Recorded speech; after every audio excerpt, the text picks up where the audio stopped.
I never, ever say anything is 0%. But there is a 0% chance that Dillon Gabriel starts in week 1 this year. Like, there's actually a 0% chance. There's no possible way that could ever happen. When the Cleveland Browns selected Dillon Gabriel in the 3rd round and then waited another 50 picks before taking Shedeur Sanders in the 5th, their draft boards seemed to send a pretty clear message. Gabriel was the quarterback they valued more. He had the better draft position and should have entered Cleveland with a major advantage. But once both quarterbacks actually got onto the field, that advantage started disappearing. Gabriel struggled during important practices, while Shedeur continued making enough noise to stay in the conversation. Before long, even ESPN Cleveland was openly wondering whether Sanders deserved more opportunities. I don't feel the vibe that Shedeur is going to benefit from bad days from Dillon Gabriel. I think they want to get Pickett back on track. And that's the reason Gabriel got so many reps with the first team was because Pickett wasn't there. That was only the beginning, because this competition eventually became much more uncomfortable for Gabriel. Cleveland had used the 94th overall pick on him, while Sanders somehow remained available until number 144. Yet when preseason football arrived, Shedeur suddenly looked like much more than a 5th-round project. He started making plays and forcing himself into the conversation. ESPN analysts were soon comparing the two quarterbacks based on what they were actually showing on the field, instead of where Cleveland had drafted them. That completely changed the pressure surrounding Gabriel. Pocket and the vision that he displays, pretty strong traits. Dillon Gabriel extremely sharp during his time. Now it's time for Shedeur Sanders. Here you're going to see early on in his play, he's trying to escape the pocket, Dan. He fumbles the football. What does Shedeur Sanders need to do different here? Yeah, you saw in the Carolina game, he had a similar situation where he moves and then throws the touchdown pass. This time he moves, there's pressure off his backside, and then the fumble, and then the making a bad play worse just consistently showed up. This time he takes that 24-yard loss to not give his offense a chance on 3rd down. The crazy part about this entire situation is that Cleveland created it on draft night. The Browns selected Gabriel with the 94th overall pick in the 3rd round of the 2025 NFL Draft. That was a serious investment for a quarterback. Teams do not normally spend a day 2 selection at that position unless they see legitimate developmental potential. Gabriel also had plenty of experience coming out of college. He had played at UCF, Oklahoma, and Oregon. He had thrown for more than 18,000 yards during his college career and arrived as one of the most experienced quarterback prospects imaginable. Then there was Shedeur Sanders. His draft experience could not have been more different. Sanders entered the draft surrounded by enormous attention, but kept falling much further than almost anyone expected. Round 2 passed, then round 3 disappeared. The Browns themselves selected Gabriel before Sanders. Cleveland finally took Shedeur at number 144 in the 5th round. By that point, there were 50 selections separating Cleveland's 2 rookie quarterbacks.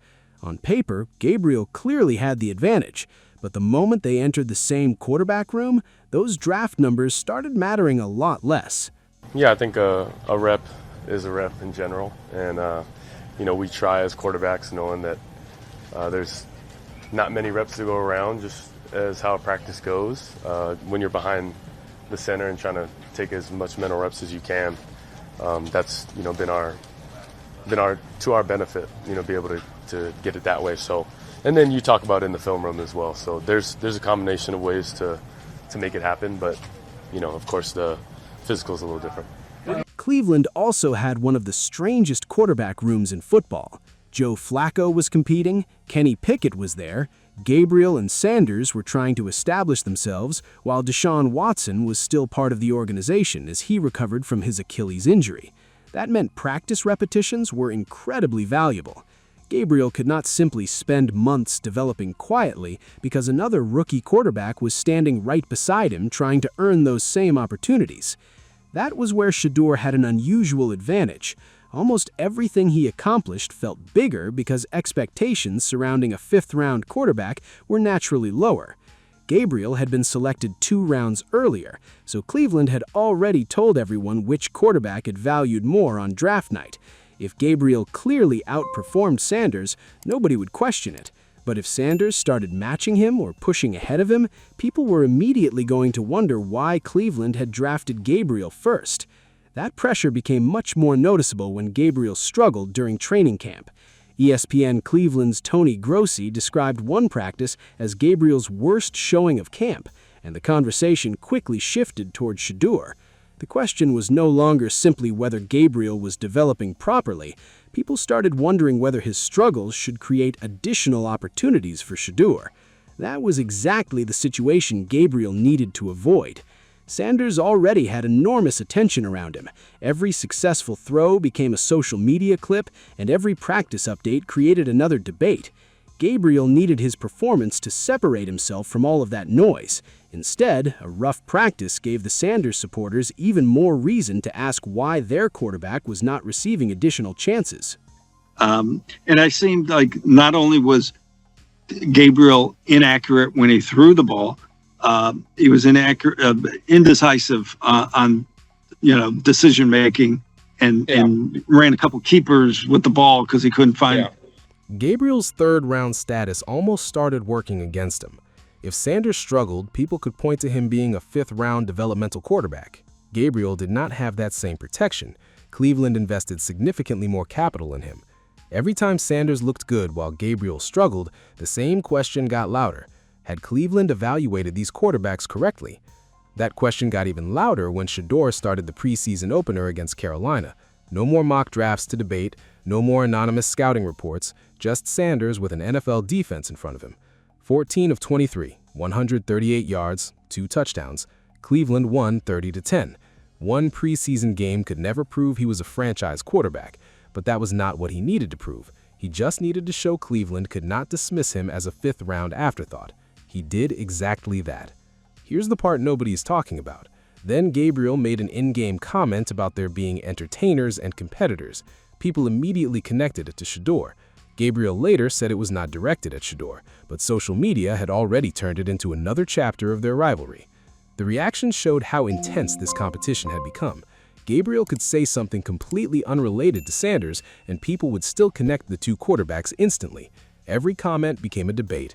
Every rep became evidence, and the pressure inside that quarterback room was only getting heavier by the day. All right, Dillon Gabriel, in this projection from Mike Clay, he has Dillon Gabriel starting 5 games, throwing for 1,205 yards and 5 touchdowns. So basically the same, a little higher on the yardage per game. But I'm looking more at the starts. So he's got Shedeur at 4 and Dillon at 5. So you're giving 8 starts to Flacco/Pickett. That's ridiculous. Why would you do that? The only way you would do that is if the Browns were having a surprising good season. Gabriel was also in a difficult position because his college resume deserved respect. He had played a huge amount of football before reaching Cleveland. He had produced at multiple major programs and finished his college career with incredible passing numbers. The Browns clearly saw something they liked enough to spend a third-round selection on him, but none of those accomplishments could win an NFL quarterback competition for him. Eventually, Cleveland needed to see what happened when these quarterbacks were placed in real games. Gabriel ultimately received that opportunity first during the regular season. Cleveland made him the starter and gave him several weeks to prove that the organization had been right to draft him ahead of Sanders. His numbers were not completely disastrous, but the biggest problem was simple. Cleveland was not winning enough football games. Gabriel went 1-5 as Cleveland's starter. He completed just under 60% of his passes and threw 7 touchdowns against 2 interceptions. Those statistics did not make him look completely overwhelmed, but they also did not give Cleveland enough reason to stop wondering what Sanders might do with the same opportunity. Then, the entire situation changed against Baltimore when Gabriel suffered a concussion. Sanders entered the game, and suddenly, the quarterback Browns fans had spent months waiting to see was finally getting meaningful regular season snaps. This was no longer preseason football. Cleveland now had to decide whether Sanders could actually run the offense when the games mattered. What we've been waiting for. Now, again, this is only happening because Gabriel is still in concussion protocol. It's not a benching or anything of that nature. But the fact that we're going to see Sanders play is something to be excited about, is something to look forward to. And so Cleveland named Sanders the starter against Las Vegas. Once that happened, everything changed. Gabriel was drafted first, he had received the first major regular season opportunity, yet Sanders was now getting his own chance to prove the Browns found something special much later in the draft. Cleveland spent pick 94 on Gabriel. They waited 50 more selections before taking Sanders, yet by the end of the rookie season, Sanders had forced Cleveland to seriously evaluate whether he could become their future. Here's the part nobody is talking about. Sanders did not need to become a superstar to change the conversation, he just needed to keep surviving. He survived the 5th round, he survived an overcrowded quarterback room, he survived limited opportunities, and when his chances arrived, he did enough to keep Cleveland interested. Draft position gives you an opportunity, but performance decides how long that opportunity lasts. Gabriel learned that the hard way. So now the real question is simple. Does Gabriel fight his way back into Cleveland's plans, or did Shedeur already turn that 50-pick difference into one of the most surprising quarterback reversals from the 2025 draft? Because when draft night ended, Gabriel had every advantage, but once the competition actually started, none of that could keep Sanders from closing the gap.